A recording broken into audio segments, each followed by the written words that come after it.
රටට ආදරය කරනවා කියන්නේ ඕනෑම කෙනෙක්ට ආදරය කියන එක ලොකු කතාවක් නෙවෙයි. ආදරය කියන එක ලොකු හැඟීමක් වුණාට රටට ආදරය කරන පුද්ගලයෝ තමයි නියම ආදරවන්තයෝ කියලා මම හිතන්නේ.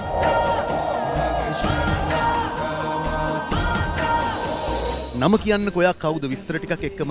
මුලින්ම බොහොමත්ම ස්තුතියි ඔබගේ වැඩසටහනට අපි සම්බන්ධ කර ගැනීම සම්බන්ධයෙන්. මම කෝපරේට් චතුරංග තුන්වන විශ්වවිද්‍යාල රෙජිමෙන්තුවේ සමාජිකයෙක්. මම යුද හමුදාවට සම්බන්ධ වෙන්න ගත්ත තීරණය ලොකු කතාවක්. ඒක මම කෙටියෙන් ඔබට පැහැදිලි කරන්න මේ අවස්ථාවේ. මම විශේෂ බලකායට සම්බන්ධ වෙන්න කලින් යුද හමුදාවට සම්බන්ධ වෙන්න ලොකු ආසාවක් තිබ්බා. චූටි කාලෙම ඉඳලම අභියෝග වලට මම ගොඩක් ආසෙක් කෙනෙක්. එතකොට අභියෝග වෙනුවෙන් මට ගන්න තිබ්බ හොඳම තීරණය තමයි හමුදාවට සම්බන්ධ වෙන එක. එතකොට මම උසස් අධ්‍යාපනය ලැබුවා. උසස් පෙළ සමත් වීමෙන් අනතුරු මට හොඳ රැකියාවක් කරන්න තිබ්බා. නමුත් මම තීරණය කරා මගේ චූටි කාලේ තිබ්බ ආසාව තමයි හමුදාවට සම්බන්ධ වෙන එක. ඒක පසක් කරගන්න විශේෂයෙන්ම මට ඕන වුණා විශේෂ ඒකකයකට සම්බන්ධ වෙන්න. විශේෂ ඒකකයක විශේෂ සමාජිකයෙක් වෙන්න මට චූටි කාලේ ඉඳලම ලොකු ආසාවක් තිබ්බා.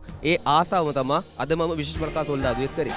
මේ පුංචි කාලේ තිබ්බ හීනය, කැමැත්ත, ආසාව කොහොම හරි සම්පූර්ණ කරගන්නවා. පුංචි කාලේ ඒ පුංචි වයසට යුද හමුදාවේ හරි ත්‍රිවිධ හමුදාවේ හරි සොල්දාදුවෙක්ව රණවිරුවෙක්ව ඔයා දැක්කේ කොහොමද?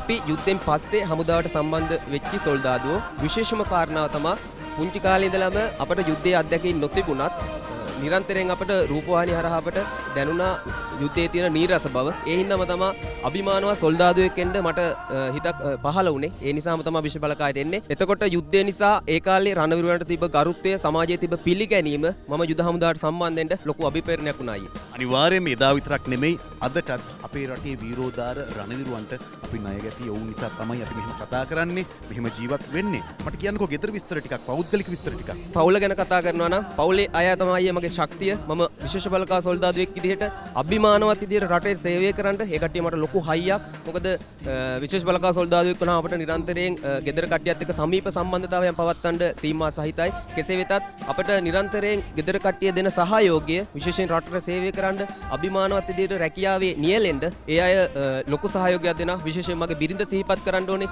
එයා මගේ චූටි ළමයි දෙන්නත් එක්ක කිසිම ප්‍රශ්නයක් මට ඇති වෙන්න දෙන්නේ නැහැ. අයියේ මං හැම දෙයක්ම ප්ලෑන් කරගන්නම්. ඔයා බය නැතුව ඔයාගේ ජොබ් එක කරන්න කියන එක නිරන්තරයෙන් මට කියනවා. ඒ වගේම තමයි මගේ අම්මා මතක් කරන්න ඕනේ. මගේ අම්මා දරු තුන් දෙනාම හමුදාවට දීපු වීර මෑණියෙක්.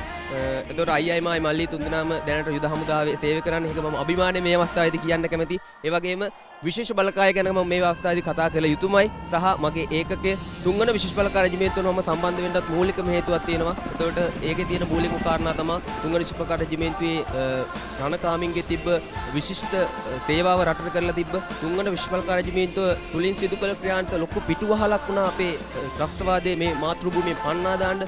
ඒ නිසාවෙන්ම මම තුන්වන විශේෂ බලකාය රෙජිමෙන්තුව විශේෂ බලකාය තුලත් තෝරා ගන්න හේතුවක් වුණායි.